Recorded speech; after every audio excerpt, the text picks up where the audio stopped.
زبور 43۔ اے خدا میرا انصاف کر اور بے دین قوم کے مقابلہ میں میری وکالت کر، اور دغاباز اور بے انصاف آدمی سے مجھے چھڑا، کیونکہ تو ہی میری قوت کا خدا ہے۔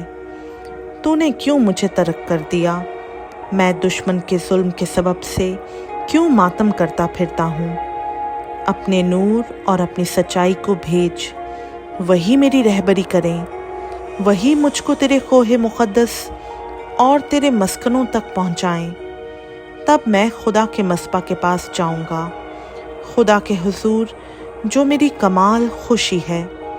اے خدا میرے خدا، میں ستار بجا کر تیری ستائش کروں گا۔ اے میری جان، تو کیوں گری جاتی ہے؟ تو اندر ہی اندر کیوں بے چین ہے؟ خدا سے امید رکھ، کیونکہ وہ میرے چہرے کی رونق اور میرا خدا ہے، میں پھر اس کی ستائش کروں گا۔ خدا ان کا پاک کلام کا پڑھا، سنا سمجھا اور قبول کیا جانا ہم سبوں کے لیے باعث برکت ہو، آمین۔